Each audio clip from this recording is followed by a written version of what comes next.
আসসালামু আলাইকুম। আশা করি সবাই অনেক ভালো আছেন। আমার কথা শোনা যাচ্ছে? জি জি ভাইয়া, শোনা যাচ্ছে। আচ্ছা, শুরুতে পরিচয় দিয়ে নিই। আমি হচ্ছে রুটমেটের সিইও কাজী হাসিবুর রহমান। আজকে হচ্ছে আপনাদের যে কিউএনএ যে সেশনটা আছে সেটা মূলত আমরা হচ্ছে অর্গানাইজ করছি, এবং অর্গানাইজেশনে স্পেশাল পার্টনার হচ্ছে পাবনা পলিটেকনিকের হচ্ছে প্রোগ্রামিং ক্লাব পিপিআই। আপনাদের যদি কোনো কোশ্চেন থাকে সাইবার সিকিউরিটি রিলেটেড, আপনারা শুরু করতে পারেন। ভাইয়া, আপনি ফার্স্টে ইন্ট্রোডাকশনটা দিলে মনে হয় ভালো হতো, কারণ এখানে অনেকজন আছে সাইবার সিকিউরিটি বলতে শুধুমাত্র অন্যের ফেসবুক অ্যাকাউন্ট হ্যাক করে বুঝে। তো আপনি যদি মানে ফার্স্টে থেকে ইন্ট্রোডাকশন দিয়ে শুরু করতেন তাহলে ভালো হতো। আচ্ছা, সাইবার সিকিউরিটি বলতে আপনার যে একজনের ফেসবুক আইডি হ্যাক করা, বা এখানে অনেকে আছে যারা হচ্ছে এটাই জানে যে সাইবার সিকিউরিটি বা একজন হ্যাকারের মূল কাজ যে একটা ফেসবুক আইডি হ্যাক করা, বা হচ্ছে বলতে গেলে পরে ইমো আইডি হ্যাক করা, এগুলো নিয়ে অনেক প্রচলিত। এটা হচ্ছে 2019 থেকে 2021 সালের মধ্যে অনেক বলতে গেলে পরে ট্রেন্ডিং টপিক ছিল, যে এরকম হ্যাকটা শিখে মানুষের ফেসবুক আইডি এরকম টেক ওভার করা। আসলে বাস্তব জীবনে বা বলতে গেলে পরে সাইবার সিকিউরিটির যে মূল কাজ বা মূল ফিল্ডটা, এটা আসলে সেরকম না। এটা একটা অফিসিয়াল একটা কাজ আছে, এবং এটা হচ্ছে একটা নির্দিষ্ট পারপোজের জন্য সাইবার সিকিউরিটির মেইন ডোমেইনটা আছে। এখানে শুধু সাইবার সিকিউরিটি, আপনার বলতে গেলে পরে যে ডিজিটাল সার্ভিসেস যেগুলো আছে বা ডিজিটাল ডিভাইসেস যেগুলো আছে, নেটওয়ার্ক হতে পারে, এই সব কিছু প্রোটেক্ট করার জন্য মূলত মেইনলি সাইবার সিকিউরিটিটা। এবং এখানে এটা একটা বিরাট বড় ডোমেইন। এর ভিতরে অনেকগুলো টাইপস আছে, বা বলতে গেলে অনেকগুলো সার্ফেস আছে। এটা বলতে গেলে পরে আমরা হচ্ছে বিভিন্ন টাইপের যেরকম জব রোল পাই, সেরকম এখানে কিন্তু অনেক জব রোল আছে। যেরকম ধরেন, নেটওয়ার্ক সিকিউরিটি নিয়ে অনেকে কাজ টাজ করে, আইওটি নিয়ে সিকিউরিটি নিয়ে অনেক কাজ করে। এখন যেহেতু ক্লাউড ইনফ্রাস্ট্রাকচার নিয়ে অনেক প্রচলিত, আমরা হচ্ছে ক্লাউড নিয়েও অনেকে কাজ করে। যেরকম ধরেন একটা কোম্পানি বা ইন্ডাস্ট্রি, সেটা হতে পারে ম্যালার ইনফেক্টেড হতে পারে, অথবা ডিডোস ইনফেক্টেড হতে পারে। সেটা এখন ওটা ফিক্স করার দায়িত্ব এখন সেটা হচ্ছে আমাদের।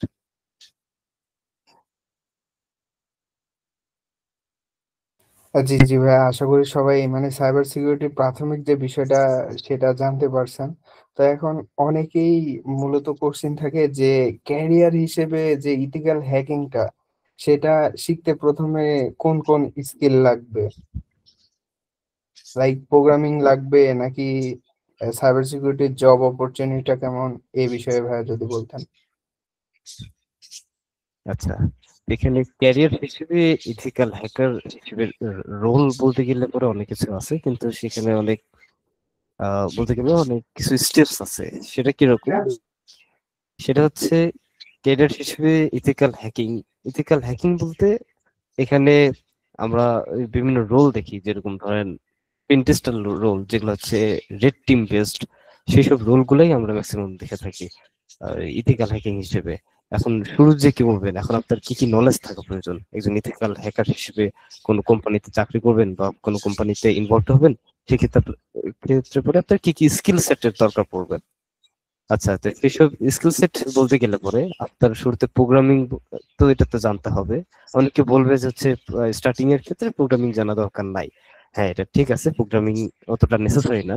কিন্তু আপনার অ্যাটলিস্ট সব ধরনের প্রোগ্রামিং ল্যাঙ্গুয়েজ আপনি যাতে ওটা রিড করতে পারেন, যে আসলে মেইন লজিকটা কি বোঝাতে চাইছে, সেই আপনার মানে আপনি প্রোগ্রামিং না পারেন ওটা ম্যাটার করে না, আপনার ডিএসএ পর্যন্ত যেতে হবে না, আপনার অত দূর যাওয়া লাগবে না। আপনি শুধুমাত্র একটা কোড, বা আপনাকে যদি একটা কিছু লাইনের আপনাকে যদি র কোড দেখানো হয়, আপনি যাতে সেই র কোডটা পড়ে অ্যাটলিস্ট ভালনারেবিলিটিটা খুঁজতে পারেন। যেরকম ধরেন আপনাকে একটা র কোড দেওয়া হয়েছে, এবং আপনি সেই কোড, কিছু লাইনের কোড গুলা পড়ে আপনি মূলত সেই ত্রুটিটা ধরতে পারছেন, যে আসলে এখানে কোন ভুলটা দেওয়া আছে। মূল কথা হলো যে সিকিউরিটি অডিটিং, বা বলতে গেলে পরে আপনি যে কোড গুলো অডিট করতেছেন, সেই অডিটিং স্কিলটা আপনাকে থাকতে হবে।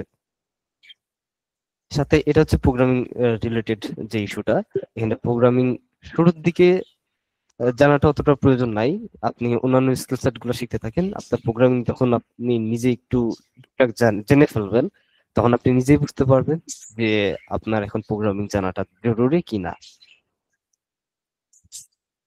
জি জি ভাই, আশা করি প্রোগ্রামিং অনেকেই মূলত, যেহেতু কম্পিউটার সায়েন্সের স্টুডেন্ট, তো মূলত 2-3টা প্রোগ্রামিং ল্যাঙ্গুয়েজ আমাদেরকে শেখানো হয়, কিন্তু আমরা মূলত ফোকাস ধরে রাখতে পারি না। যেমন আমাদের দ্বিতীয় সেমিস্টারে যদি পাইথন থাকে, তৃতীয় সেমিস্টারে গিয়ে দেখা গেল অ্যাপ্লিকেশন ডেভেলপমেন্ট ইউজিং পাইথন থাকে, কিন্তু তারপরে দেখা যায় প্রোগ্রামিং ল্যাঙ্গুয়েজটা চেঞ্জ হয়ে যায়। তো সেক্ষেত্রে আমি পাইথনের যে কোডটা এক লাইনে লিখেছি, সেটা যদি আমি জাভা দিয়ে লিখতে যাই, সেক্ষেত্রে কিন্তু আমার 3-4 লাইন বেশি লেখা লাগে। তো এক্ষেত্রে অনেকে বলা চলে, আর প্রোগ্রামিং জিনিসটা হচ্ছে প্র্যাকটিসের উপর পুরোটাই ডিপেন্ড করে। তো অনেকে প্র্যাকটিস না করার কারণে দেখা গেল কিছুদিন পরে গিয়ে ভুলে যায়। তো হ্যাঁ, হচ্ছে প্রোগ্রামিং সম্পর্কে আপনি বললেন যে সেরকম জানা লাগবে না। তো এরপরে হচ্ছে যে আমরা যে বিভিন্ন অ্যাটাক থাকে, পপুলার অ্যাটাক যেমন phishing, brute force, social engineering বা ডিডস, তো এগুলা মূলত কিভাবে কাজ করে এই সম্পর্কে যদি বলতেন। আচ্ছা, এখন সেমিস্টার ভিত্তিক এখানে প্রোগ্রামিং ল্যাঙ্গুয়েজ চেঞ্জ হয় আপনার পলিটেকনিকে। এখন সেক্ষেত্রে পরে ওখানে যেভাবে পড়াচ্ছে আপনাকে সেই হিসেবে আপনাকে ফান্ডামেন্টাল নলেজ গুলো রাখতে হবে প্রত্যেকটা ল্যাঙ্গুয়েজে। যেরকম যদি আপনি প্রত্যেকটা সেমিস্টারে যদি আপনি কিছু সংখ্যক লাইন যদি কোনো ল্যাঙ্গুয়েজে যদি পড়েন, সেটাই এনাফ। সেটা পড়েন, এখন ওটা পরবর্তী থেকে আপনাকে ওটা প্র্যাকটিস করতে হবে যদি আপনি সাইবার সিকিউরিটি লাইনে পড়তে চান। আচ্ছা, এখন হচ্ছে ফিশিং, ডিডস, আর হচ্ছে আর কি বললেন ভাই? Brute force. Brute force. আচ্ছা, ফিশিং দিয়ে ধরি। ফিশিংটা কিরকম? ধরেন আপনারা হচ্ছে অনেকে ফেসবুক লগইন পেজটা দেখে থাকবেন, বা বলতে গেলে পরে গুগল লগইন পেজ থাকে, বা এরকম আমরা যেখানে লগ ইন করতে চাই সেখানে একটা লগইন পেজ থাকে। ধরেন ফেসবুক। এখন ফেসবুকে যেরকম same to same login page, এখন কি করে, এখন অনেকে হ্যাকাররা কি করে, সেই সেম পেজ তারা ক্লোন করার মাধ্যমে সে আপনাকে একটা ইউআরএল পাঠাবে বা একটা কোনো মাধ্যমে আপনাকে একটা লিঙ্ক পাঠাবে। সেই লিঙ্কটা আপনি যখন ক্লিক করবেন তখন আপনাকে প্রথমে বলবে যে লগ ইন করতে। আপনি যেই আপনার হচ্ছে রিয়েল ইউজার নেম এবং পাসওয়ার্ডটা বা ইমেল পাসওয়ার্ডটা দিয়ে দিবেন, সেক্ষেত্রে পরে কি হবে, আপনার ওই যে ক্রেডেনশিয়ালস যে ডেটাগুলো আছে সেই ডেটাগুলো সরাসরি হ্যাকারের সার্ভারে যে ওটা ট্রান্সফার হয়ে যাবে। এভাবে একটা ফিশিং প্রসেসটা চলতে থাকে। ফিশিং এর অনেক ভ্যারাইটি থাকে, যেরকম ফিশিং এরকম অনেক নানান ভ্যারাইটিস থাকে, যে সবকিছু তো ফিশিং এর আন্ডারই পড়ে। এবং আপনি যখন দেখবেন যে একজনকে ম্যানিপুলেট করে কোনো লিঙ্কের মাধ্যমে তাকে ফোর্সফুলি তাকে হচ্ছে লগ ইন করানোর চেষ্টা করা হচ্ছে, বা অন্য কোনো পেজে অনেক মানে ফোর্সফুলি তাকে ইউজার নেম পাসওয়ার্ড দিতে বলা হবে, ঠিক সেভাবেই আপনি যখন কোনো ইউজারের থেকে, ধরেন আমি আপনাকে একটা লিঙ্ক দিলাম, আপনি সেই লিঙ্কে ক্লিক করলেন, এখন সেখানে বলতেছে যে তাকে ইমেল পাসওয়ার্ড দিয়ে লগ ইন করতে হবে। আমি বললাম যে এই লিঙ্কের ভিতরে ক্লিক করলে পরে আপনার এরকম কিছু প্রাইভেট ছবি আছে, আপনি সেই আতঙ্কিত হয়ে আপনি লগ ইন করলেন। সেই যেহেতু আপনি লগ ইন করে ফেলছেন, সেক্ষেত্রে পরে আপনার যে ইউজার নেম পাসওয়ার্ডের যে ক্রিডেনশিয়ালস গুলো সেগুলো আমার কাছে চলে আসবে। এভাবে একটা ফিশিং প্রসেসটা চলতে থাকে। আর ডিডোস এর ক্ষেত্রে, ডিডোস এর হচ্ছে মেইন কার্যক্রম হচ্ছে আপনার, বা ফুল ফর্ম যেটা বলতে পারেন সেটা হচ্ছে ডেনিয়াল সার্ভিস অফ অ্যাটাকস। এটা আসলে ওয়েব বেসড হয়ে থাকে, এবং ধরেন একটা কোম্পানির ওয়েবসাইট আছে, সেই ওয়েবসাইটে ধরেন আমরা যেরকম নর্মাল যেসব hosting server shared hosting use করে থাকি, সেই শেয়ার্ড হোস্টিং দেখা যাচ্ছে আমরা একটা সাইটের ইন্টিগ্রেট করে দিলাম, বা আমরা এই ডোমেনের সাথে আমরা এটা কানেক্ট করে দিলাম সেই শেয়ার্ড হোস্টিংটা। এখন একজন অ্যাটাকার যদি চায় সে আপনার ওয়েবসাইটে ডিডোস করবে, সে ডিডোস করবে মানে কি, সে আপনার ওয়েবসাইটে একাধিক, মনে করেন যে 15, 13, 20, 24 মিলিয়নস এর উপর সে কি করে ট্রাফিক ঢোকাই দেবে। এখন যেহেতু আপনার শেয়ার্ড হোস্টিং অনেক কম ট্রাফিক সহ্য করতে পারে, যাতে একবারে অতগুলো ট্রাফিক চলে আসবে, আপনার সাইটটা ডাউন হয়ে যাবে। এখন আপনি অ্যাটাকার চাইলে পরে এটা যতক্ষণ চায় সে অ্যাটাকটা পারফর্ম করে রাখতে পারে। সে যদি চায় 1 মাস, 1 মাসের মতো আপনার সাইট ডাউন হয়ে থাকবে, কারণ আপনার ওয়েবসাইটের ট্রাফিক হিউজ, যেটা আপনার হোস্টিং সার্ভার ওটা হ্যান্ডেল করতে পারতেছে না। আর দেখা যাচ্ছে যে আপনার সাইটের জন্য আপনি শেয়ার্ড হোস্টিং ইউজ করতেছেন, যেহেতু শেয়ার্ড হোস্টিং সেক্ষেত্রে পরে এখানে আরো 10-12টা ওয়েবসাইটেরও কিন্তু অবস্থা টাইট, সেই কয়টা ওয়েবসাইটেরও কিন্তু ডাউন। এভাবে একটা ডিডস হয়ে থাকে। আর হচ্ছে ব্রুট ফোর্সটা কিরকম, ধরেন আপনার পাসওয়ার্ড অনেক সিম্পল পাসওয়ার্ড, যেরকম পাসওয়ার্ড ধরেন যে হ্যাকার 123, আর হচ্ছে আপনার ইমেল অ্যাড্রেস। ধরেন আমি কোনো মতো আপনার ইমেল অ্যাড্রেসটা জেনে ফেলেছি, এখন আপনি আপনার পাসওয়ার্ডটা জানি না, এখন আমি 1 2 3 4 করে আমি আপনার পাসওয়ার্ডটা ট্রাই করবো। ধরেন আপনার পাসওয়ার্ড 123, বা এরকম আপনার নামের সাথে কোনো একটা কিছু। আমি বিভিন্ন টুলস দিয়ে আপনার নামের সাথে কম্বাইন্ড করে বিভিন্ন অপর কম্বিনেশনের যেসব পাসওয়ার্ড গুলা থাকে সেই পাসওয়ার্ড গুলো ট্রাই করবো একটা একটা করে। এটা হতে পারে আপনার প্রায় 25-30 মিলিয়ন যত পাসওয়ার্ড আছে সব পাসওয়ার্ড একটা একটা করে আপনি আপনার অ্যাকাউন্টে ট্রাই করবেন। একটা না একটা পাসওয়ার্ড কিন্তু মিলে যাবে। সেক্ষেত্রে পরে আপনার অ্যাকাউন্টের পাসওয়ার্ডটা সিকিউরিটিটা অনেক হাই লেভেল রাখতে হবে। অ্যাকাউন্টের পাসওয়ার্ডের যেই মানে বলতে গেলে পরে একটা সিকিউরিটি থাকে, যেরকম ধরেন আপনি আপনার শুধু নাম দেওয়ার পরে লাস্টে 1 2 3 দিয়ে দিলেন, এভাবে না দিয়ে একটু ইউনিক ভাবে দিবেন, যাতে অনেকে গেস না করতে পারে, যাতে পাসওয়ার্ড গুলা গেসেবল না হয়ে থাকে, যাতে আমি ব্রুট ফোর্সের মাধ্যমে বা একটা একটা করে ট্রাই না করে আপনার যাতে পাসওয়ার্ডটা বের না করে ফেলতে পারে। যেরকম আমরা হচ্ছে ফোনের পিন ইউজ করে থাকি, ফোনের পিনে কিন্তু আমরা 4টা ইউজ করি বা 6টা পিনের আমরা হচ্ছে ফোন লক ইউজ করে থাকি, সেগুলো কিন্তু হ্যাক করা পসিবল। সেটা শুধুমাত্র আপনার সময় সাপেক্ষ ব্যাপার, যেহেতু আপনার এটা ব্রুট ফোর্স করার মাধ্যমে হবে। ফোনে যদিও একটা সিকিউরিটি থাকে যে হচ্ছে আপনার কিছুবার ট্রাই করার পরে আপনাকে ওখানে একটা টাইম লিমিটেশন দিয়ে দেয় যে 30 সেকেন্ড পর ট্রাই করতে হবে। যেহেতু এরকমই আর কি, যে আপনার যে পাসওয়ার্ড বা ইমেল পাসওয়ার্ডটা পেয়ে যাওয়ার পরে, ইমেলটা পাওয়ার পরে আমি বিভিন্ন রকমের পাসওয়ার্ডটা ট্রাই করে করে আমি আপনার অ্যাকাউন্টে টেক ওভার করতে পারি। জি জি ভাই, বুঝতে পারছি। আর এখানে অলমোস্ট 48 জন পার্টিসিপেন্ট আছে। তো আপনারা সকলেই কম্পিউটার সায়েন্সের স্টুডেন্ট। তো বেশিরভাগ দেখা যায় হ্যাক হওয়ার বিষয়ে আমি সাইবার সিকিউরিটি ফোর্সে কাজ করে এখন পর্যন্ত যতগুলা কেস হ্যান্ডেল করেছি, তো বেশিরভাগের যাদের ফেসবুক অ্যাকাউন্ট হ্যাক হয় তাদের মূলত ফেসবুকের পাসওয়ার্ডটা তারা ইউজ করে মোবাইল নাম্বারের শেষের সিক্স সিক্স ডিজিট, অথবা ইউজ করে নিজের নাম, ফেসবুক অ্যাকাউন্টের যে নাম দেয় সে নাম, অথবা ইউজ করে নিজের নাম লিখে শর্টকাটে সাপোজ লিখলো রোকন, আমার আইডির নাম সাপোজ রোকনুজ্জামান, আমি ইউজ করলাম রোকন @1 2 3 4। এই টাইপের গুলো এই ম্যাক্সিমাম টাইম হ্যাক হয়। আর এটা হ্যাক হওয়ার পসিবিলিটি 95%। বিকজ যখন কেউ টার্মাক্সে বা কোথাও ক্লোন করে তখন মূলত এই অ্যাকাউন্ট গুলা পাবলিক অ্যাকাউন্ট গুলো যখন ক্লোন করা হয় তখন ওই ফ্রেন্ড লিস্টের ক্লোন থেকে মূলত এই অ্যাকাউন্ট গুলা ওইখানে চলে আসে, কুকিজ সহ কিন্তু চলে আসে, যার কারণে সহজে লগ ইন করে অ্যাক্সেস নিয়ে নিতে পারে অ্যাকাউন্টের। তো ভাই এরপরে হচ্ছে যে আমাদের হচ্ছে যে ছাত্ররা কিভাবে আমরা আমাদের ফেসবুক বা ইমেল সিকিউরিটির মানে সিকিউর রাখতে পারবো, এবং আমাদের টু ফ্যাক্টরটা কত গুরুত্বপূর্ণ যেহেতু আমরা ডিফেন্সিভ বিষয় নিয়ে আলোচনা করছি। আচ্ছা, এখন সিকিউরিটির ক্ষেত্রে পরে পাসওয়ার্ড আমরা হচ্ছে একটা সহজ ভাবে বলে দিই।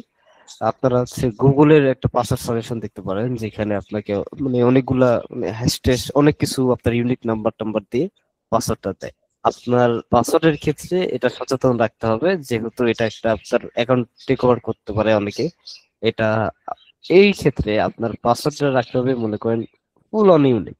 আপনি এমন পাসওয়ার্ড দিবেন যেটা আপনি পরবর্তীতে মনে রাখতে পারবেন, বা এটা আপনি কোনো জায়গায় নোট করে রাখেন, কিন্তু আপনাকে পাসওয়ার্ডটা মূলত ইউনিক পাসওয়ার্ড দিতে হবে। ওটা দিতে পারেন আপনি 8 সংখ্যার 12 সংখ্যার দিতে পারেন বা বেশিও দিতে পারেন। আর এখানে টু ফ্যাক্টর অথেন্টিকেশন বা মাল্টি ফ্যাক্টর অথেন্টিকেশনও আমরা ইউজ করতে পারি। ফেসবুকে এটা হচ্ছে একটা আমরা সেটিংসে ক্লিক করে এই অপশনটা আমরা পেয়ে যাবো। আপনারা চাইলে সেখানে আপনাদের টু ফ্যাক্টর অথেন্টিকেশনটা ইউজ করলে পরে কি হবে, ধরেন একজন হ্যাকার আপনার পাসওয়ার্ডটাও জেনে ফেলছে, কারণ আপনার ইমেল পাসওয়ার্ডটা দিয়ে লগ ইন করার সে ট্রাই করলো। এখন সেক্ষেত্রে সে কিন্তু লগ ইন করতে পারবে না, কারণ আপনার মোবাইল ফোনে আপনার মোবাইল নাম্বারে অথবা আপনার গুগল অথেন্টিকেটর যে সফটওয়্যারটা আছে যেটার মাধ্যমে আপনি টু ফ্যাক্টরটা ইউজ করবেন, সেখানে আপনাকে একটা কোড যাবে, ধরেন আপনার মোবাইল নাম্বারে একটা কোড যাবে। সেই কোডটাকে আপনাকে ব্যবহার করতে হবে আপনার সেই পাসওয়ার্ড ফিল্ডে। অর্থাৎ আপনাকে আপনার পাসওয়ার্ডও লাগবে, ইমেলও লাগবে, এবং আপনার সেই মানে কোডটাও লাগবে, অথেন্টিকেটেড সেই কোডটাও লাগবে। তাহলে পরে আপনি আপনার অ্যাকাউন্টে ঢুকতে পারবেন।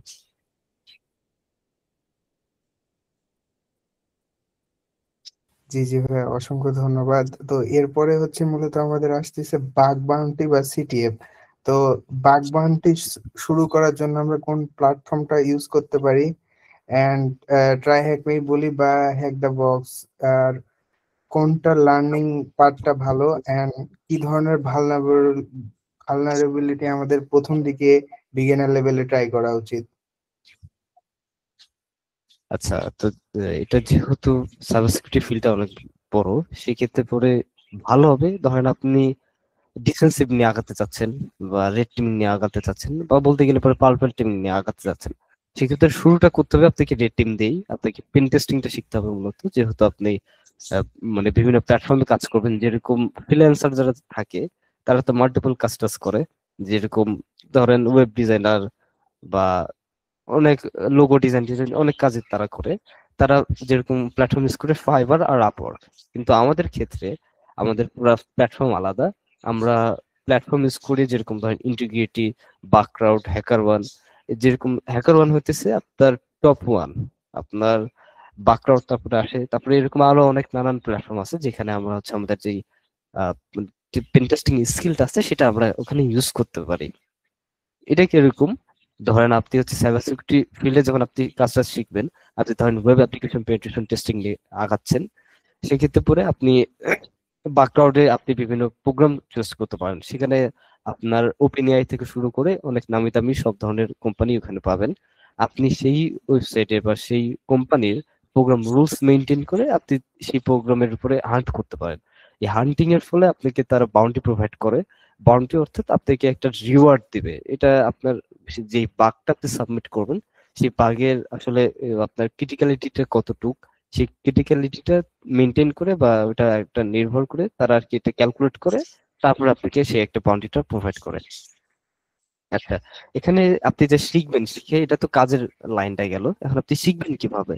কারণ আপনার শিখার ক্ষেত্রে আপনার কিছু ফ্রি বলতে গেলে পরে সোর্স আছে, যেরকম ধরেন ট্রাইহ্যাকমি। ট্রাইহ্যাকমি বলতে গেলে পরে বিগিনার ফ্রেন্ডলি অনেক।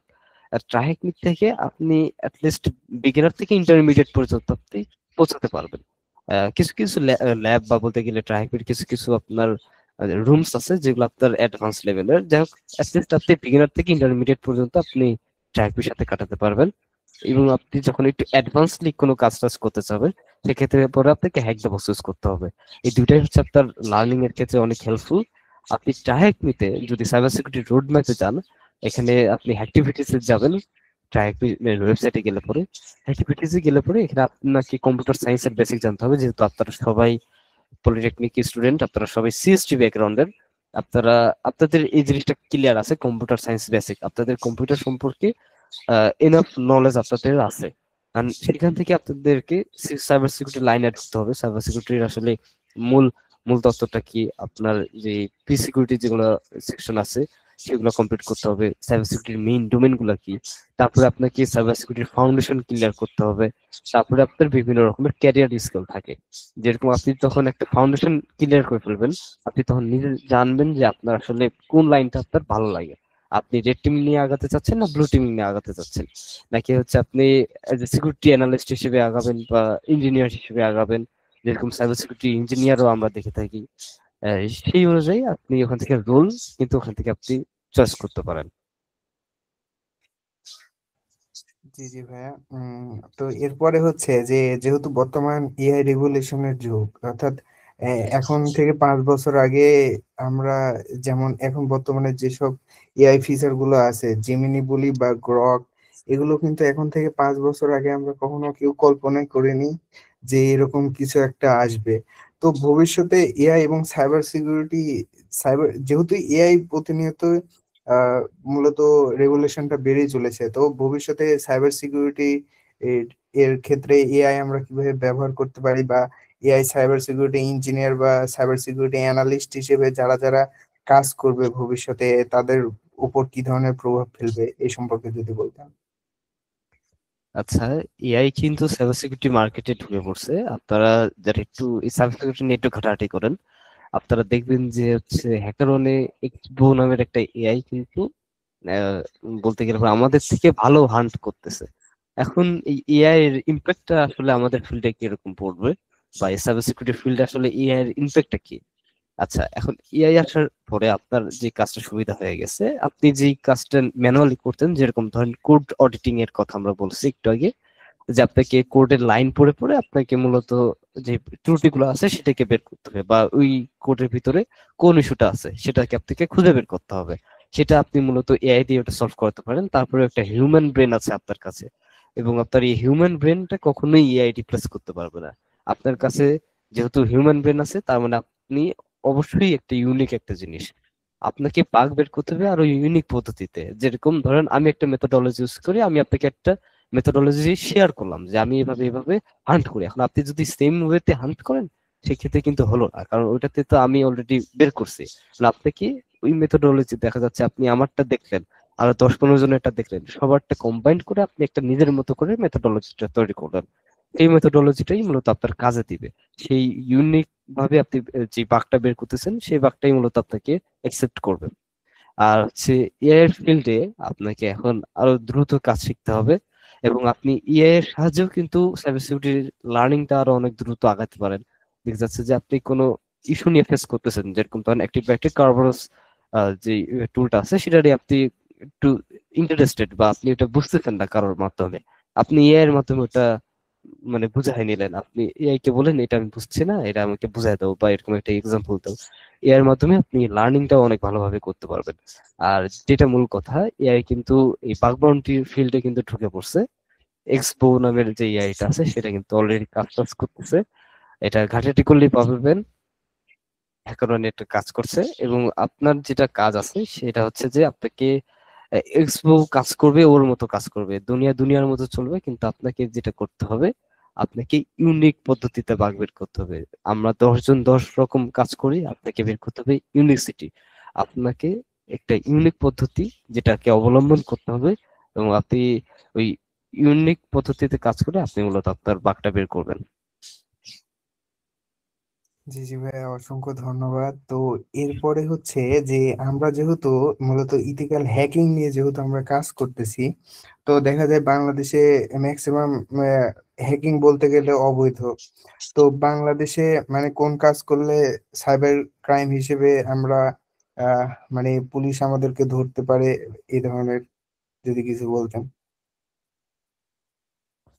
আচ্ছা, বাংলাদেশে সাইবার ক্রাইম হিসেবে বলতে খুবই বাজে অবস্থা। কারণ আপনি যদি টুকটাক কিছু কিছু করেন বা আপনি যদি একটু নিজেকে রিভিল করেন, ধরেন ব্ল্যাকেটে অনেক ই আছে, আপনার ব্ল্যাকেটে যদি ঢোকেন সেক্ষেত্রে পরে অনেক কিছুই ফেস করবেন। বাংলাদেশের ক্ষেত্রে তো আরো অনেক মারাত্মক ব্যাপার।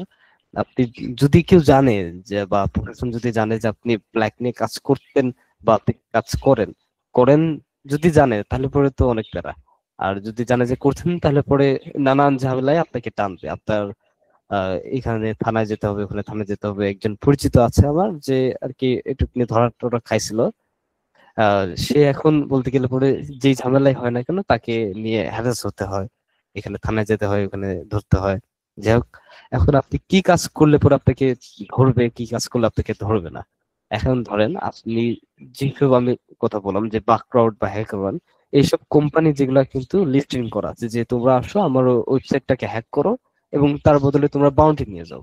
কিন্তু এটা কিন্তু প্রত্যেকটা সাইটে কিন্তু থাকে না। যেরকম আমরা যদি দেখি বাংলাদেশের ক্ষেত্রে, বাংলাদেশের গভর্নমেন্ট সাইট গুলো যেগুলো যেগুলো আছে, এই গভর্নমেন্ট সাইটে কিন্তু অনেক ভালনারেবিলিটিস আছে।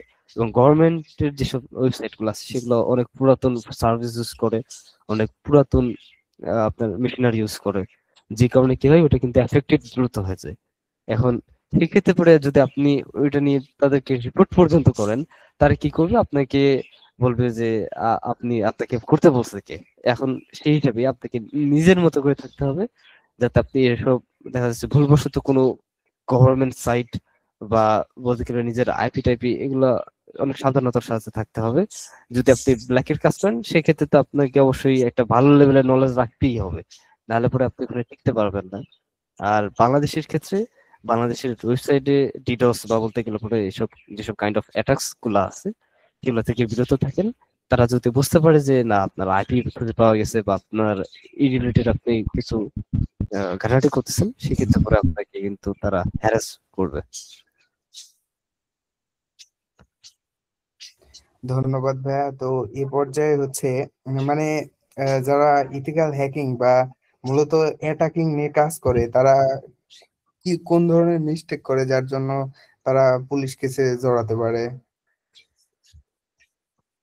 এটা কি মিস্টেক্স বলতে ধরেন একটা বাংলাদেশি বা কোম্পানি যে হচ্ছে আপনাকে প্রাইভেটলি ইনভাইট করছে, যে আমার ওয়েবসাইটে আসো বা আমাকে এখানে তুমি কাজ টাজ করো বা হচ্ছে বাগান করো, মেইন কথা যেটা।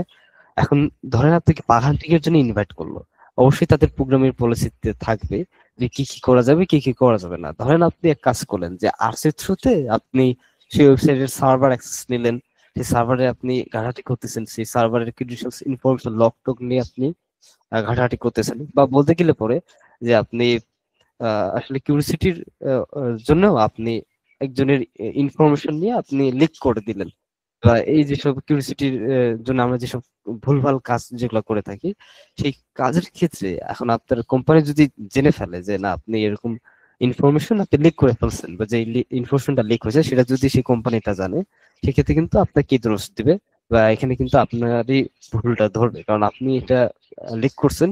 এবং প্রোগ্রাম পলিসি যেটা আপনাকে অবশ্যই পড়তে হবে, প্রোগ্রাম পলিসি আপনি ঠিকভাবে না পড়ার কারণে আপনাকে যেগুলা করতে নিষেধ করা হয়েছে আপনি সেটা ভুলবশত আপনি করে ফেলছেন, যেটা বলতে গেলে পরে যে না বুঝে আপনি একটা আইন ভঙ্গ করে ফেলছেন।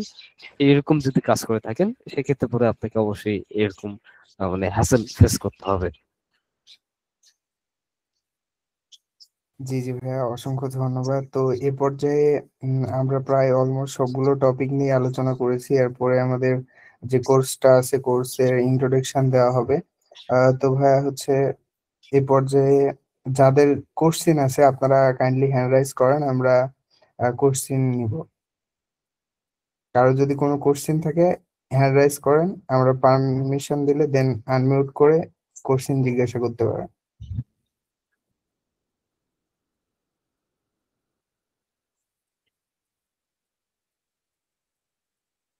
আচ্ছা, কারো কোনো কোশ্চিন নাই?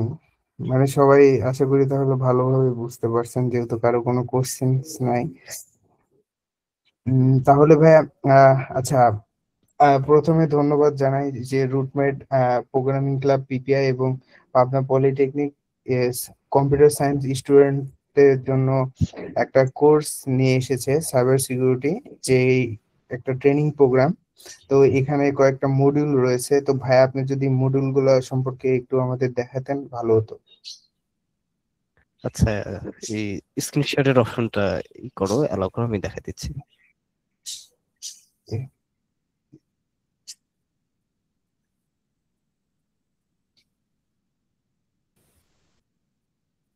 জি জি ভাইয়া, দিয়েছি।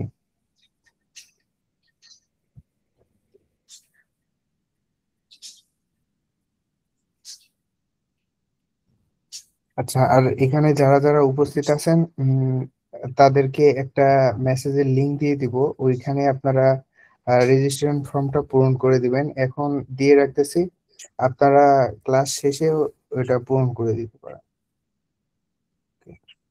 আচ্ছা, তো এখানে একটা বলতে গেলে পরে Pabna polytechnic programming club PPI সাথে রুটমেটের একটা বলতে গেলে পরে ফ্রিতে একটা সাইবার সিকিউরিটি ট্রেনিং প্রোগ্রাম বা স্টার্ট আপ প্রোগ্রাম। যদি আপনি সাইবার সিকিউরিটি নিয়ে আগ্রহিত থাকেন বা সাইবার সিকিউরিটি নিয়ে আপনি ক্যারিয়ারে কোনো কিছু করতে চান, সেক্ষেত্রে পরে আপনি এই স্টার্ট আপ প্রোগ্রাম বা বলতে গেলে পরে এই ট্রেনিং প্রোগ্রামটা আপনি করতে পারেন সম্পূর্ণ ফ্রিতে।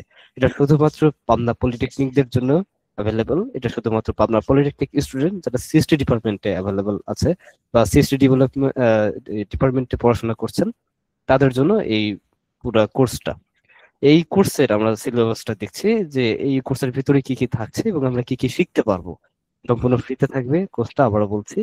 এখানে আপনারা যদি দেখেন training program for cyber security for beginner polytechnic student with রুটমেট, এখানে প্রায় কয়টা মডিউল, এখানে প্রায় হচ্ছে আপনারা 8টা মডিউল পেয়ে যাবেন।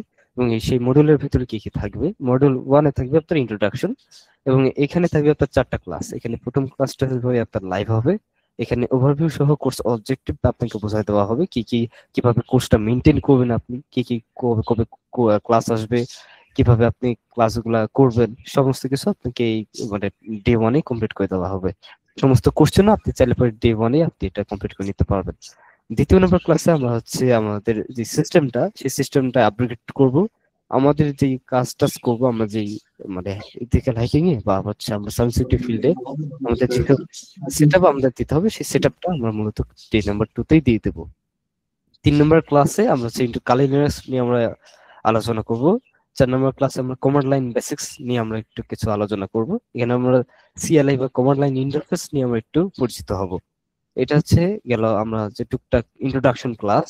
এখন আমরা হচ্ছে মডিউল 2 তে, যেহেতু সাইবার সিকিউরিটি, সেক্ষেত্রে আপনাকে নেটওয়ার্কিং ফান্ডামেন্টালস বা নেটওয়ার্কিং নিয়ে আপনাকে যথেষ্ট পরিমাণ নলেজ আপনাকে রাখতে হবে। এখানে আমরা হচ্ছে ক্লাস নাম্বার 5-এ আমরা বেসিক্স অফ নেটওয়ার্কিং, নেটওয়ার্কিং এর একদম বেসিক্স থেকে শুরু করে আমরা যত দূর যাওয়া যায় আমরা তত দূর পর্যন্ত যাব। আমরা তারপরে ডে 6-এ আমরা হচ্ছে ওএসআই এবং টিসিপি আইপি মডেল নিয়ে আলোচনা করব, ওএসআই টেবিল নিয়ে আলোচনা করব। 7 নম্বর ক্লাসে আমরা আইপি অ্যাড্রেসিং এবং সাবনেটিং সম্পর্কে আলোচনা করব। 8 নম্বর ক্লাসে পোর্টস প্রোটোকল এন্ড সার্ভিসেস, এই পোর্ট প্রোটোকলস এবং সার্ভিসেস নিয়ে আমরা আলোচনা করব। এবং হচ্ছে মডিউল নাম্বার 3-তে আমরা ইনফরমেশন গ্যাদারিং, যেটা বলতে গেলে পরে আমাদের মেইন কাজে দিবে, আমরা হচ্ছে একজন বাগানদার হিসেবে আমরা আগাতে পারবো। এই আপনার হচ্ছে মডিউল নাম্বার 3-এর পর থেকে আমরা হচ্ছে মডিউল নাম্বার 3-তে ইনফরমেশন গ্যাদারিং করা শিখবো, যেটা হচ্ছে আমরা সংক্ষেপে রেকন বলে থাকি। এখানে আমরা 9 নম্বর ক্লাসে প্যাসিভ রেকন শিখবো। 10 নম্বর ক্লাসে আমরা হচ্ছে অ্যাক্টিভ রেকন নিয়ে আলোচনা করব। 11 নম্বর ক্লাসে হুইস বা ডিএনএস সম্পর্কে আমরা একটু আলোচনা করব। 12 নম্বর ক্লাসে আমরা হচ্ছে সাবডোমেইন ইনুমেশন করা শিখবো, কিভাবে সাবডোমেইন গুলা বের করতে হয়, কিভাবে সেগুলোকে ইনুমেট করতে হয়, প্রত্যেকটা পদ্ধতি আমরা হচ্ছে এই 12 নম্বর ক্লাসে আমরা শিখবো। 13 নম্বর ক্লাসে আমরা ইমেল এবং পিপল ওসেন্ট করা শিখবো। ওসেন্ট নিয়েও একটু কিছু আলোচনা থাকবে। এটা যে শুধুমাত্র আপনার রেড টিম বেসড সেরকমও না, এখানে ব্লু টিম এর কিছু কয়েকটা ক্লাস আছে, যেহেতু এটা প্রপার সাইবার সিকিউরিটি পুরো ফান্ডামেন্টালস এই কোর্সের মাধ্যমে আপনি ক্লিয়ার করতে পারবেন। আচ্ছা, 4 নম্বর মডিউলে আপনি হচ্ছে স্ক্যানিং এবং ইনোভেশন সম্পর্কে আপনি আলোচনা করব আমরা। এখানে 14 নম্বর ক্লাসে আমরা পোর্ট স্ক্যানিং টেকনিক্স গুলো শিখবো এবং হচ্ছে আমরা সার্ভিস ইনোভেশন করার শিখবো। 16 নম্বর ক্লাসে আমরা ব্যানার গ্রাবিং একটা ভালনারেবিলিটি নিয়ে আলোচনা করবো, যে কিভাবে ব্যানার গ্রাবিং করতে হয়। 17 নম্বর ক্লাসে আমরা কিছু অটোমেশন টুলস ব্যবহার করে শিখবো, যেরকম ওপেন ভাস বা নেসাস নিয়ে আমরা কিন্তু আলোচনা করব। মডিউল নাম্বার 5-এ আমরা ওয়েব অ্যাপ্লিকেশন নিয়ে টুকটাক আলোচনা করব, যেরকম এইচটিটিপি বেসিক্স নিয়ে আমরা আলোচনা করব এবং যেসব কমন ওয়েব ভালনারেবিলিটিস গুলো আছে সেই ওয়েব ভালনারেবিলিটিস গুলোই কিন্তু আমরা আলোচনা করব, যেগুলোর মধ্যে আমরা এক্সএসএস, আইডোর, যেসব কমন ওয়েব ভালনারেবিলিটিস গুলো আছে সেগুলো নিয়ে আমরা আলোচনা করব। এবং 20 নম্বর ক্লাসে ওয়াসপের টপ 10 ভালনারেবিলিটি, যেগুলো হচ্ছে আপনার 2025 সালে এসে যেটা আপডেট হয়েছে, সেই আপডেটেড মডিউলের সাথে আমরা হচ্ছে ওয়াসপের টপ 10 এই মডিউলটা আমরা করব। 21 নম্বর ক্লাসে আমরা হচ্ছে অথেন্টিকেশন বাইপাস নিয়ে আলোচনা করব। আমরা হচ্ছে 6 নম্বর ক্লাসে 6 নম্বর মডিউলে আমরা হচ্ছে এসকিউএল ইনজেকশন নিয়ে আলোচনা করব। আমরা 22 নম্বর ক্লাসে আমরা হচ্ছে বেসিক এসকিউএল ইনজেকশন, 23 নম্বর ক্লাসে ইউনিয়ন বেসড এসকিউএল ইনজেকশন এবং 24 নম্বর ক্লাসে আমরা এরর বেসড এসকিউএল ইনজেকশন নিয়ে আলোচনা করব। আমরা বলতে গেলে পরে এসকিউএল ইনজেকশনের প্রত্যেকটা যতগুলা সেকশন আছে সেই সব সেকশনেই আমরা কিন্তু এসকিউএল ইনজেকশনে আলোচনা করব। এবং 7 নম্বর মডিউলে আমরা বলতে গেলে পরে ক্যারিয়ার ফিল্ডিং নিয়ে আমরা একটু টুকটাক আগাবো, বলতে গেলে পরে আমরা প্র্যাকটিস যেসব আছে সেগুলো নিয়ে আলোচনা করব। যেরকম আমরা এখানে সিটিএফ নিয়ে আলোচনা করব, কারণ সিটিএফ এর কিন্তু বাংলাদেশে হিউজ একটা ডিমান্ড, আর বাংলাদেশে কিন্তু অনেক কোম্পানি প্লাস বাংলাদেশে অফিসিয়ালি বাংলাদেশ বাগবানটিও কিন্তু সিটিএফ অর্গানাইজ করে থাকে। এটা কাইন্ড অফ সিটিএফ, কিন্তু আপনার এটা বলতে গেলে পরে যে এই ফিল্ডটা অনেক বড় বাংলাদেশে, সিটিএফ ফিল্ড। আপনি যদি এখনো যদি সার্চ দেন ফেসবুক গ্রুপে যে সিটিএফ গ্রুপ বা সিটিএফ চ্যালেঞ্জ, আপনি কিন্তু নানান গ্রুপ পেয়ে যাবেন। আমরা সিটিএফ এর কনসেপ্ট গুলো নিয়ে আলোচনা করব, কিভাবে একটা বেসিক চ্যালেঞ্জ সলভ করতে হয় সিটিএফ এ সেটা নিয়ে আমরা আলোচনা করব। এবং আমরা লাইভ সিটিএফ প্র্যাকটিস করা দেখবো, যে কিভাবে একটা সিটিএফ প্র্যাকটিস করতে হয় বা একটা সিটিএফ কিভাবে খেলতে হয়। এবং আমরা একটা র্যান্ডম সিটিএফ চ্যালেঞ্জ তুলে আমরা ওটা সলভ করে ট্রাই করব। আচ্ছা, 8 নম্বর যে মডিউল সেটাতে হচ্ছে আপনার ফিনিশিং বা এন্ডিং। এখানে আমরা আমাদের নেক্সট স্টেপ কি হবে, আমরা পরবর্তী পদক্ষেপ কি হবে, বা আমরা কি কি শিখবো, এবং আমাদের একটা কোর্সের সার্টিফিকেশন থাকবে। এখানে 19 নম্বর ক্লাসে আমরা ক্যারিয়ার গাইডলাইন্স নিয়ে আলোচনা করব এবং 30 নম্বর ক্লাসে থাকবে হচ্ছে সার্টিফিকেশন এক্সাম। এখানে একটা বলতে গেলে পরে একটা এক্সাম হবে, সেই এক্সামের মধ্যে ওটা হতে পারে ভাইবা, হতে পারে আমরা এমসিকিউ বেসড এটা রাখতে পারে, এমসিকিউ বেসড হতে পারে। আপনার এই এক্সামটা কমপ্লিট করার পরে আপনাকে একটা কোর্স আমাদের এই কোম্পানি থেকে এবং হচ্ছে আপনাকে একটা সার্টিফিকেশন প্রোভাইড করা হবে। এবং আপনি যদি ইন্টারেস্টেড থাকেন বা আপনি যদি সাইবার সিকিউরিটি নিয়ে সামনে আগাতে চাচ্ছেন, সেক্ষেত্রে আপনি এই ফ্রি কোর্সটা কিভাবে এনরোল করবেন। এনরোল করার জন্য আপনাকে এই মিড বক্সে কমেন্ট সেকশনে দেখেন একটা ফর্ম লিঙ্ক দেওয়া আছে, সেই ফর্ম লিঙ্কে আপনার এইভাবে একটা ফর্ম লিঙ্ক পাবেন, সেখানে আপনার সবকিছু বিস্তারিত থাকবে। পলিটিক্স সাইবার প্রোগ্রাম, এখানে আপনার একটা সিস্টেম রিকোয়ারমেন্ট থাকবে যে আপনাকে ল্যাপটপ অথবা ডেস্কটপ থাকতে হবে, মিনিমাম 4 GB র্যাম এবং মিনিমাম আপনার এসএসডি থাকতে হবে 128 GB। এখানে কোর্সের মডিউল একটা ব্রিফ ডিসক্রিপশনে দেওয়া আছে। এর আপনি চাইলে পরে এই লিঙ্কে ক্লিক করে আপনার যে কোর্সের কাঙ্ক্ষিত কোর্সের সিলেবাসটা এটা কিন্তু আপনি চাইলে এখান থেকে কিন্তু দেখতে পারেন। এখানে আপনি নিচে আসবেন, এখানে আপনার নাম দিবেন, এখানে আপনার ইমেল অ্যাড্রেসটা দিবেন, নিচে আপনার কারেন্ট যে হোম অ্যাড্রেসটা আছে সেটা দিবেন, আপনাকে কন্ট্যাক্ট করা যায় সেরকম একটা মোবাইল নাম্বার দিবেন, এবং আপনি এই টেলিগ্রাম ইউজ করতে হবে, যেহেতু এই পুরো কোর্স টেলিগ্রামের মাধ্যমে করানো হবে। আপনার টেলিগ্রাম অ্যাকাউন্টের ইউজার নেম অথবা আপনি টেলিগ্রাম অ্যাকাউন্টের নাম্বারটা আপনাকে এখানে প্রোভাইড করতে হবে। এবং আপনি যদি সবকিছু চেক এবং সবকিছু যদি আপনার ঠিক থাকে, সেক্ষেত্রে আপনি এই বাটনটা ক্লিক করে সাবমিট দিয়ে দিবেন। জি জি ভাইয়া, অসংখ্য ধন্যবাদ। তো অনেকেই মূলত টেলিগ্রাম ইউজ করে না বা ইউজফুল না। এখন দেখেন ভাই, এখানে যারা যারা আছেন সবাই কম্পিউটার সায়েন্সেই মূলত পড়াশোনা করেন। তো কম্পিউটার সায়েন্সে পড়াশোনা করে আপনার সবগুলা ওয়েব প্ল্যাটফর্মের সাথে আপনার পরিচিত থাকতে হবে। লাইক টেলিগ্রাম শুধু না, টেলিগ্রাম, ডিসকর্ড বলেন, দেন লিঙ্কডইনে অনেকে কানেক্টেড থাকে। হ্যাঁ, তো এই বিষয়গুলো আপনারা যদি এখন অনেকে বলতে পারেন ভাই আমি তো ফার্স্ট সেমিস্টারে আছি। ভাই সেমিস্টার কোনো বিষয় না, আমি দেখলাম যে ফার্স্ট সেমিস্টারে কয়েকজন লিঙ্কডইন প্রফেশনাল একদম লিঙ্কডইন অ্যাকাউন্ট ক্রিয়েট করে আমাকে কানেকশন রিকোয়েস্ট দিয়েছে। তো দেখে ভালোই লাগলো যে প্রথম সেমিস্টারে এসে এরা এত দূর আছে। আর ভাইয়া এখন হচ্ছে অনেকের কোশ্চিন থাকতে পারে যে অনেকে প্রথম সেমিস্টারে আছে, তাদের তো এখনো প্রোগ্রামিং সম্পর্কে, যেহেতু পলিটেকনিকে প্রথম সেমিস্টারে মূলত ইংলিশ, ম্যাথ, ফিজিক্স, কেমিস্ট্রি এগুলো মূলত শেখানো হয়, মানে বেসিক যে বিষয়গুলো। তো এখানে প্রোগ্রামিং রিলেটেড কোনো কিছু থাকে না। তো সেক্ষেত্রে অনেকে হয়তো বা ভয় পেতে পারে যে এই কোর্সে আমি এনরোল করব, তো আমি তো কিছুই জানি না। তো এ সম্পর্কে ভাই যদি কিছু বলতেন। আচ্ছা, এখানে যেহেতু রকুন ভাই একটা কথা বলছে যে সেমিস্টার কোনো ম্যাটার করে না, এখানে ফুল ম্যাটার করে যে আপনার ডেডিকেশনটা কিরকম আছে। আপনার যদি ডেডিকেশন থাকে আপনি শিখতে পারবেন। আর প্রোগ্রামিং যেহেতু আপনার আপনার এখনো শুরু করেনি, প্রোগ্রামিং শুরু করতে হবে না, কারণ আপনারা যে স্টার্টআপ যে প্রোগ্রামটা দেখলেন আমাদের, যে ফ্রি কোর্সটা যেটা দেখলেন, সেটা সিলেবাসে কিন্তু প্রোগ্রামিং রিলেটেড কোনো কথা কিন্তু ওখানে উল্লেখ করা হয় নাই। তার মানে আপনার প্রোগ্রামিং কিন্তু আপাতত লেভেলে আপনার লাগতেছে না, আপনার প্রোগ্রামিং যে রিড করবেন সেটুকু লাগতেছে না।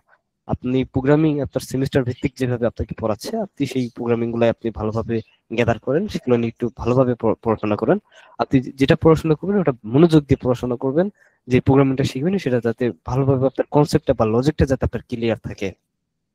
আমাদের এই ফিল্ডে বা সাইবার সিকিউরিটি ফিল্ডে আপনার প্রোগ্রামিং লাগবে আপনি যখন ইন্টারমিডিয়েট লেভেলে আপনি কাজ টাজ করবেন, বা আপনি যখন সিটিএফ এর যখন আপনি মিডিয়াম প্রবলেম গুলো সলভ করার চেষ্টা করবেন, তখন আপনার এই প্রোগ্রামিং এর নলেজ আপনার হালকা পাতলা লাগবে, এবং সেই থেকেই আপনি বুঝতে পারবেন যে না, আপনার এখন প্রোগ্রামিং এ সিরিয়াস হওয়া দরকার। জি জি ভাই, অসংখ্য ধন্যবাদ। তো দেখতে পাচ্ছি দুইজন হ্যান্ড রাইজ করেছেন। তো প্রথমে ফ্ল্যাম ভর্টেক্স, আপনি কিছু বলতে চাইলে বা কোনো কোশ্চেন থাকলে আনমিউট করে বলতে পারেন।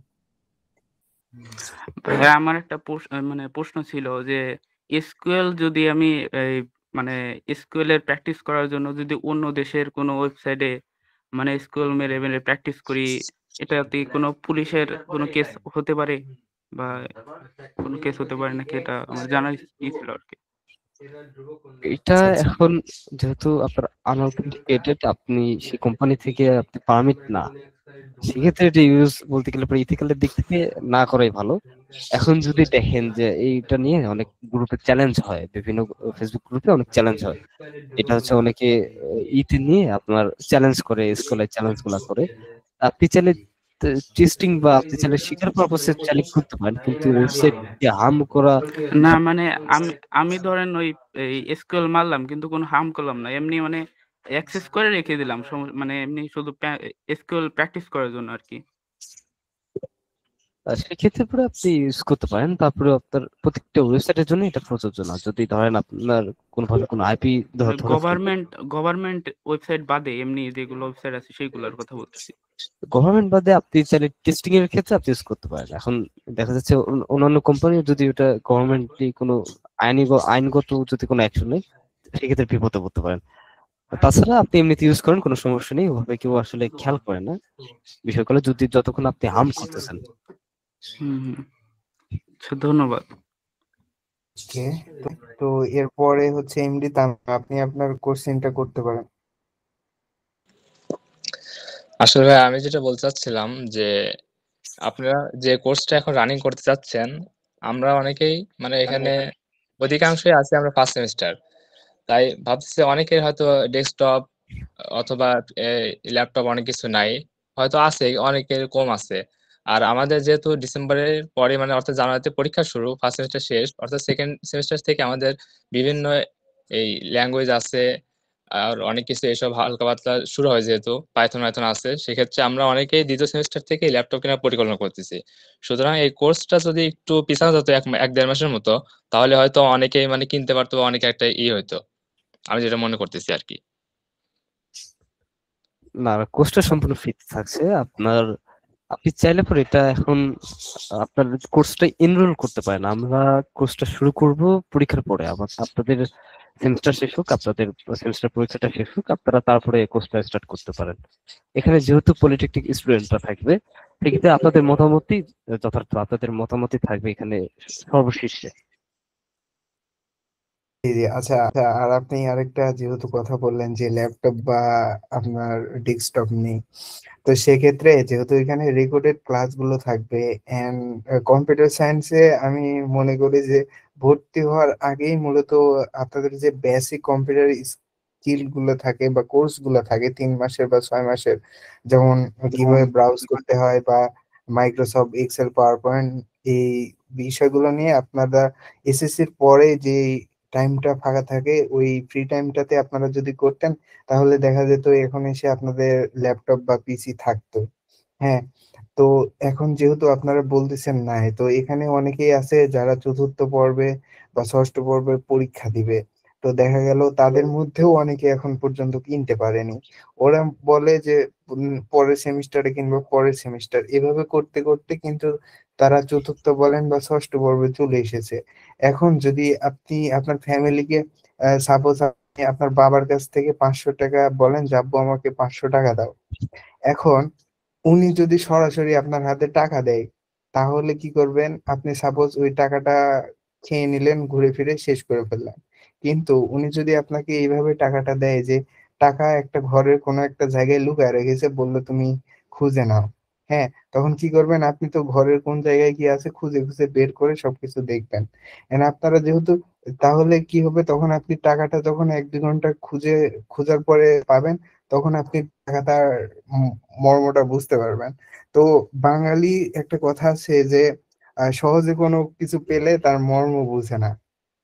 তো রুটমেট এই যে আজকে আমাদেরকে বলেছে যে ভাইয়া বলেছেন যে আমাদেরকে ফ্রিতে কোর্স দিচ্ছে, কোর্স আমাদেরকে সুযোগ দিচ্ছে পাবনা পলিটেকনিকের জন্য শুধুমাত্র।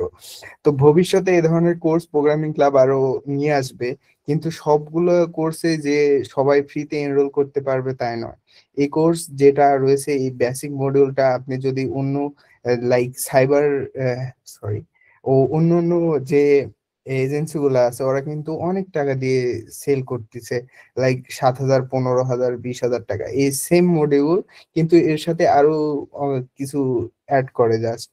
তো দেখেন ভাই, যেখানে আপনি 15,000 টাকা দামের কোর্স যেখানে আপনি ফ্রিতে এখানে পাচ্ছেন, তাহলে আপনি আপনার পরিবারকে যদি বুঝাতে পারেন যে আমি এরকম একটা কোর্স করবো আম্মু, যেটা আমার ডিপ্লোমা শেষ হওয়ার আগে আমি একটা জব বা ইন্টার্নশিপ করতে পারবো, আমার ক্যারিয়ারটা সিকিউর হবে, আপনারা যদি বুঝাতে পারেন, তাহলে আমি মনে করি যে এই 10-15 হাজার টাকা দিয়েও এখন ভালো একটা ল্যাপটপ পাওয়া যায়। বা আপনি পিসিও 15-20 হাজার টাকা দিয়ে নিতে পারেন। তো সেক্ষেত্রে আমি মনে করব যে আপনারা এখন প্রথম সেমিস্টার বলে না, দ্বিতীয় সেমিস্টার, প্রথম সেমিস্টারের অনেকজনেরই এখন পর্যন্ত ল্যাপটপ বা পিসি আছে। তো সেক্ষেত্রে পুরোটাই ভাই আপনার ডিপেন্ড করবে আপনি কতটা বুঝাইতে পারতেছেন তাদেরকে, সেটার উপর। তো আমরা মূলত শেষ পর্যায়ের দিকে চলে এসেছি ভাইয়া, আপনি কিছু বলার থাকলে বলতে পারেন। একদম ঠিক বলছে। আমি একদম সম্মত জানাই রকমের কথাতে। এখন হচ্ছে, এখন যেহেতু যারা আপনারা হচ্ছে ফার্স্ট সেমিস্টারে আছেন, তাদের বলতে গেলে পরে এই সময়টা গোল্ডেন টাইম। মানে আপনারা যদি ক্যারিয়ারের পিছনে একটা ভালো সময় বা ভালো একটা ইনভেস্ট করতে পারেন, এই সময়টাকে আপনারা ইনভেস্ট করবেন, আপনাদের আর বাড়তি কিছু লাগতেছে না। আপনাদের জাস্ট আপনাদের সিস্টেমটাকে লাগবে, আপনার সিস্টেমটা ম্যানেজ করেন, আর বাদ বাকি আপনাদের যে একটা বেস ধরায় দেওয়ার দায়িত্ব আমার থাকবে। এটা রুটমেট সম্পূর্ণ দায়িত্ব নিয়ে নেবে আপনাদের শুধুমাত্র পাবনা পলিটেকনিক স্টুডেন্টদের জন্য, সিএসটি ডিপার্টমেন্টের জন্য এই কোর্সটা সবার জন্য উন্মুক্ত থাকবে। সবার যাদের যাদের যদি কোনো কোশ্চেন থাকে সেটা তারা 24 ঘন্টায় লাইভ সাপোর্ট দেওয়ার চেষ্টা থাকবে আমাদের টিমের। আচ্ছা, এখানে রোজক জি বলে রজত পিসি ভাই, আপনি কোশ্চেন করতে পারেন, এরপর আর কেউ হ্যান্ড রাইজ করবেন না, আমরা শেষের দিকে চলে এসেছি। আপনি আপনার কোশ্চেন করতে পারেন। আসসালামু আলাইকুম ভাইয়া। ওয়ালাইকুম আমি আসসালাম। ফার্স্ট সেমিস্টারে আছি। জি জি বলেন। মানে কথা হচ্ছে ফার্স্ট সেমিস্টারে আছি তো মোটামুটি আমি কালি লিনাক্স ইউজ করতেছি। মানে এইসব বিষয়ে একটু মোটামুটি এমন আসক্ত হয়ে গেছি যে আমার মানে পড়াশোনা মাথায় আসতেছে না। একটু না যদি কিছু পরামর্শ দিতেন।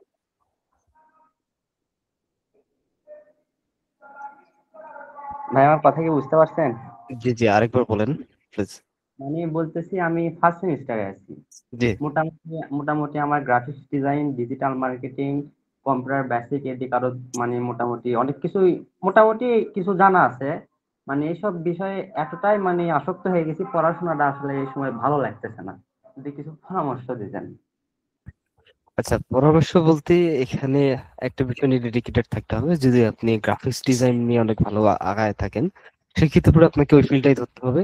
বা আপনি যদি চান যে সাইবার সিকিউরিটি ফিল্ডটাকে ক্যারিয়ার হিসেবে নিতে, সেক্ষেত্রে পরে আপনাকে ওই গ্রাফিক্স ডিজাইন বলেন এই সব কিছু বাদ দিয়ে আপনাকে এই মেইনলি আপনার ক্যারিয়ারটা থাকবে সাইবার সিকিউরিটিটা, এটা এখানে আপনাকে একদম চোখ নাক কান সব বন্ধ করে দিয়ে এখানে থাকতে হবে। আর পড়াশোনাটা তো করতে হবে, কারণ ওখান থেকে আপনার যেহেতু সিএসটি ডিপার্টমেন্টে আছেন সেখানে আপনার এই ফিল্ডেই আপনাকে সাহায্য করবে আপনার পড়াশোনা। সেটা কিভাবে? সেটা হচ্ছে আপনাকে প্রোগ্রামিং ল্যাঙ্গুয়েজ আপনাকে শিখাবে, আপনাকে বিভিন্ন রকমের প্রোগ্রামিং ল্যাঙ্গুয়েজ শিখায় আপনাকে একটা বেস ধরায় দিবে, আপনাকে একটা ফাউন্ডেশন ধরায় দিবে। এখন বলতে গেলে পরে সবকিছু ডিস্ট্রাকশন গুলা বাদ দিয়ে দেন। এখন আপনাকে মূল কথা হলো আপনার যে সাইবার সিকিউরিটির যে ফিল্ডটা সেটাকে ধরতে হবে এবং আপনার পড়াশোনাটা পাশাপাশি ধরতে হবে। এখানে কথাটা তেতো হলেও আপনার এটা এখন পরবর্তীতে আপনি মিষ্টি পাবেন। জি জি ভাইয়া, আর হচ্ছে উনি যেহেতু বললো গ্রাফিক ডিজাইন বা ডিজিটাল মার্কেটিং সবগুলো নিয়ে যেহেতু উনি কাজ করেছেন বা শিখতেছেন, তো এখন বলবো ভাইয়া আপনি হচ্ছে মানে আপনি আগে রিসার্চ করে দেখেন যে আপনার কোন জিনিসটাতে আপনার ভালো লাগতেছে। এখন আপনার গ্রাফিক ডিজাইনে যদি ভালো লাগে, বাস আপনি গ্রাফিক ডিজাইনে আপনি ক্যারিয়ার করতে পারবেন। কিন্তু আর সাইবার সিকিউরিটি, এখানে যে 65 জন পার্টিসিপেন্ট আছে, 65 জনই যে সাইবার সিকিউরিটি ফিল্ডে ক্যারিয়ার করতে পারবে বা শিখতে পারবে সেরকম কোনো বিষয় না ভাই। এটা আহ, সহজও আবার কঠিনও দুইটাই। তো এখানে এমন পর্যায়ে আসবে যে আপনার হয়তোবা শেখার মাঝখানে আপনার মন মাইন্ড চেঞ্জ হতে পারে। যে লিনাক্সে যখন আপনি কমান্ড দিবেন, আপনার এলএসসিডি, হ্যাঁ, যখন তখন আপনার মন মাইন্ড বা ভিএমওয়্যার যখন ইউজ করবেন আপনার মন মাইন্ড চেঞ্জ হতে পারে যে কি করতেছি আমি, এসব ভালো লাগতেছে না, এর থেকে আমি আমার মাউসের কার্সার দিয়ে ডিজাইন করব বা ডিজিটাল মার্কেটিং নিয়ে কাজ করব, সেটা আমার ভালো লাগতেছে। তাহলে ভাই আপনি প্রথম থেকে যদি আপনি অ্যাসোসিয়েট না হন, তাহলে ভাই আমি আপনার পায়ে ধরে বলবো ভাই আপনার সাইবার সিকিউরিটিতে আসার দরকার নাই ভাই। যদি কেউ এটা ডিমোটিভেট মনে করে থাকেন ভাই, মনে করতে পারেন। হ্যাঁ, কারণ এটা অনেক বড় একটা ফিল্ড, এখানে অপরচুনিটি বেশি আছে। তো এটা নিয়ে আমি শাহরিয়ার ফাহিম আছে ওনাকে বলছিলাম, উনি বলছিল যে কষ্ট না করলে তো কেষ্ট মিলে না, কথায় আছে। যদি আপনি ভাইয়া লেগে থাকতে পারেন আমার তাহলে আমার একটু ভাই আপনি আমাকে করতে একটু কথা পারবেন কিছু। ভাইয়া দুঃখিত, জি আমাকে জি একটু কথা বলার সুযোগ দেন। আমি বলতেছি এই সাইবার সিকিউরিটি ফিল্ডে মানে আমি এতটাই মানে মজা পাচ্ছি আর কি, যার কারণে আমার পড়াশোনা করতে মানে আমি ডিমোটিভেট হয়ে যাচ্ছি, মানে এই জন্য একটু পরামর্শ চাইলাম। ও, বুঝতে পারছি আপনার পড়াশোনা ভাই। দেখেন যারা মূলত এই লাইনে থাকে তারা মূলত মানে পড়াশোনা বলতে ওই সেমিস্টারে যে পরীক্ষার আগের দিন রাতে মনে করেন সারা রাত পড়ে যায়। আমার এক ফ্রেন্ড আছে, ও সারাদিন মনে করেন গেম খেলে আর হচ্ছে এই প্রোগ্রামিং নিয়ে পড়ে থাকে। হ্যাঁ, ও পরীক্ষার আগের দিন পড়াশোনা করেও দেখা গেল 3.5 পয়েন্ট থাকে। তো আমাদের মাঝে উপস্থিত আছেন প্রোগ্রামিং ক্লাবের সাবেক সভাপতি এবং ফাউন্ডার জয় রহমান ভাইয়া। ভাইয়া আপনি বলতে পারেন। আচ্ছা, তোমার বিভিন্ন ধরনের স্কিল আছে, এটা ভালো, মাল্টি স্কিল থাকা ভালো। তো তোমার এক্ষেত্রে কি তোমার পড়াশোনাটাও করতে হবে। এখন আমাদের ক্ষেত্রে সিজিটা লাগে না, যেমন আমাদের ব্যাচে অ্যাটাচমেন্ট শেষ হওয়ার আগেই 20টা চাকরি হয়েছে। কিন্তু এখানে কাহিনী হচ্ছে, তুমি যদি সেমিস্টার পাস না করতে পারো, রিফান্ড খাও, তাহলে তো তুমি ঝরে পড়ে যাবে। আর তুমি যখন অনিয়মিত শিক্ষার্থী হয়ে যাবা, তুমি ক্লাবের কোনো অ্যাক্সেসও পাবে না। এক্ষেত্রে তোমার কি করতে হবে, পড়াশোনাটাও ঠিক রাখতে হবে, আর স্কিল অর্জন করো। যে কোনো একটা আগে করতে হবে, সব একসাথে করা যাবে না। একটা অর্জন করার পরে আরেকটা ধরবা, এভাবে অর্জন করো, ঠিক আছে? আর পড়াশোনার হ্যাঁ বিকল্প ভাইয়া, নাই, সামনে সেমিস্টার ফাইনাল আছে, সবকিছু বাদ দিয়ে পড়াশোনা করো। আমি তো তোদের বলে দিচ্ছি, এখন লাস্ট শুধু 19 তারিখে একটা সেমিনার হবে, তারপর আর কোনো প্রোগ্রাম নাই। প্রোগ্রাম শুরু হবে সামনের সেমিস্টার থেকে, সবকিছু ক্লাবের। বুঝতে পারছো? জি ভাইয়া, জি জি, আমি ওটাই বলতেছিলাম। আমি বর্তমানে এখন আছি সাইবার সিকিউরিটি নিয়ে, কিন্তু মানে এই জিনিসটাতে আমি এতটাই মজা পাচ্ছি যে মানে পড়াশোনার প্রতি আসলে মনোযোগটা কমে যাচ্ছে। এখানে পড়াশোনা তো খুব অবশ্যই করতে হবে, একটা কমিউনিটির জন্য তো ভাই পড়াশোনা এখন করতে হবে। হচ্ছে আপনার সামনে এখন লঞ্চও আছে, একটা নৌকাও আছে। এখন যদি আপনি লঞ্চে কখনো উঠেন, তখন আর আপনার নৌকাতে চড়তে ভালো লাগবে না, তাই না? এখন দেখা গেল কোনো কারণে আপনার লঞ্চটা ঘাটে নাই, তো সেক্ষেত্রে তো আপনাকে নৌকা দিয়ে তো পার হতেই হবে। ভাইয়া আর বিষয়টা এরকমই। একটা কোশ্চিন, মানে সিজিপিএ মানে এভারেজ কত রাখলে ভালো হয়? 3 পয়েন্ট আপ থাকলেই এনাফ। 3 পয়েন্ট। Just 3 point? জি জাস্ট থ্রি জি। পয়েন্ট 3 পয়েন্টে ফার্স্ট ক্লাস। আচ্ছা আচ্ছা, ধন্যবাদ ভাই, ধন্যবাদ, আমি আমার অ্যান্সার পেয়ে গেছি। আসসালামু আলাইকুম। ওয়ালাইকুম আসসালাম। আর সর্বশেষ আরেকজন, আমরা যেহেতু বলেছি যে আমরা কোনো কোশ্চেন নেব না, তো সর্বশেষ আর কোনো কোশ্চেন নিচ্ছে না আমরা।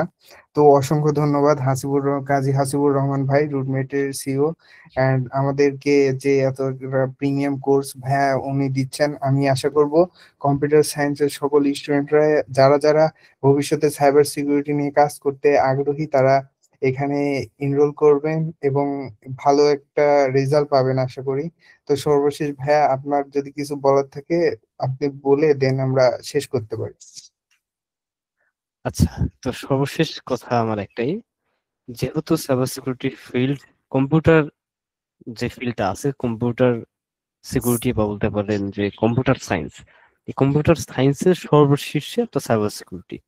এখন আপনাকে ডিসাইড করতে হবে, যেহেতু এটা একদম সর্বশীর্ষে, আপনাকে মাস্টার হতে হবে। আপনি যদি মাস্টার না হতে পারেন, সেক্ষেত্রে পরে আপনার এখানে কোনো ঠাঁই নাই, আপনাকে এখানে ওখানে ঘুরে বেড়াতে হবে। এখন আপনি যাতে বিপদে না পড়েন, সেক্ষেত্রে আপনাকে পড়াশোনাটাও জারি রাখতে হবে, আপনাকে পড়াশোনাটাও করতে হবে। আপনি ফার্স্ট সেমিস্টারে পড়ছেন, আপনাকে সেটাও কন্টিনিউ রাখতে হবে, এবং আপনার যেহেতু সিএসটি ব্যাকগ্রাউন্ডের, আপনাকে অবশ্যই পড়াশোনা করতে হবে। কারণ আপনার এই পড়াশোনারও যেই একটা তত্ত্ব আছে, সেটাও কিন্তু আমাদের এই ফিল্ডেই লাগবে, যেরকম প্রোগ্রামিংটা কিন্তু এখানেও থাকবে। আর আপনার ওখান থেকে কিন্তু সাইবার সিকিউরিটি সায়েন্সের, কম্পিউটার সায়েন্সের কিন্তু বেসিক আপনার ক্লিয়ার আছে। কারণ আপনি যদি সিরিয়াস হয়ে থাকেন, সেক্ষেত্রে পরে আমাদের যে রুটমেট থেকে শুধুমাত্র পাবনা পলিটেকনিকদের জন্য যে কোর্সটা সম্পূর্ণ ফ্রি করে দেওয়া হয়েছে, আপনারা চাইলে সেই ফর্মটা ফিল আপ করতে পারেন। আমরা কিছুদিনের মাঝখানে আপনাদেরকে কনফার্মেশন ইমেল দিয়ে দেবো, এবং আপনার সেই ইমেলেই বিস্তারিত ইনফরমেশন কিন্তু আপনারা পেয়ে যাবেন। যদি রেজিস্ট্রেশন করতে চান, আপনারা মিট বক্সের কমেন্ট সেকশন যেটা আছে, সেখানে ওপেন করলে পরে আপনারা পেয়ে যাবেন, এবং ওখান থেকে আপনারা ফর্মটা ফিল আপ করতে পারেন। যাই হোক, আজকে সেশনটা ছিল এই পর্যন্তই। সবাই ভালো থাকবেন, সুস্থ থাকবেন। আল্লাহ হাফেজ। সর্বশেষ আরো একবার ধন্যবাদ জানাচ্ছি যে ভাইয়া শত ব্যস্ততার মাঝেও আমাদেরকে প্রায় 1 ঘন্টা সময় দিয়েছেন। ধন্যবাদ ভাইয়া। তো আশা করি সকলে আজকে যে সেশনটা ছিল, এটা থেকে কিছু না কিছু হলেও আপনারা ধারণা পেয়েছেন, যেটা ভবিষ্যতে কাজে লাগাতে পারবেন কম্পিউটার সায়েন্সের স্টুডেন্ট হিসেবে, এবং পাবনা পলিটেকনিক ইনস্টিটিউটের মান আপনারা বজায় রাখবেন। তো আবারও ধন্যবাদ জানাচ্ছি ভাইয়া, রুটমেট কাজী হাসিবুর ভাইয়াকে আজকে উপস্থিত থাকার জন্য। তো আমি আরো একবার ফর্মটা দিয়ে দিচ্ছি। তো যারা এখনো ফর্মটা পূরণ করেনি, আপনারা এটা ফর্ম লিঙ্কটা কপি করে আপনারা কিছুক্ষণ পরেও পূরণ করতে পারেন।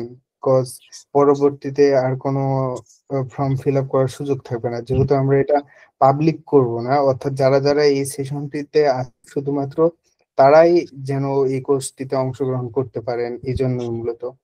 তো সকলে ভালো থাকবেন। সকলকে শুভরাত্রি ভাইয়া, আবারও আপনাকে ধন্যবাদ। এবং আজকে সেশনটা এখানে শেষ করছি।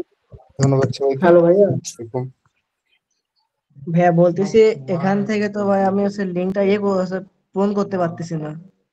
আপনি ওই লিঙ্কটা কপি করে রেখে দেন, দেন হচ্ছে আপনি ক্রোম ব্রাউজার থেকে বা অন্য কোনো ব্রাউজার থেকে কিছুক্ষণ পরে বা এখনই আপনি মিট শেষ হওয়ার পরে আপনি ট্রাই করেন, দেখেন লগ ইন রেজিস্ট্রেশন করতে পারবেন।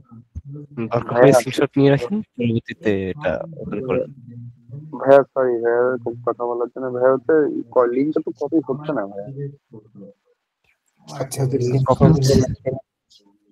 আচ্ছা আপনি স্ক্রিনশট মেরে ওইটা চ্যাট বা google.com এ গিয়ে আপলোড দিলে আচ্ছা রোকন, ওইটা তুমি ওই টেলিগ্রামে দিয়ে দাও, মেসেঞ্জার গ্রুপে দিয়ে দাও, আর ওইটা স্ক্রিনশট মারার পরে গুগল লেন্স আসছে, গুগল লেন্স দিয়ে আচ্ছা টেক্সট করলেই হবে।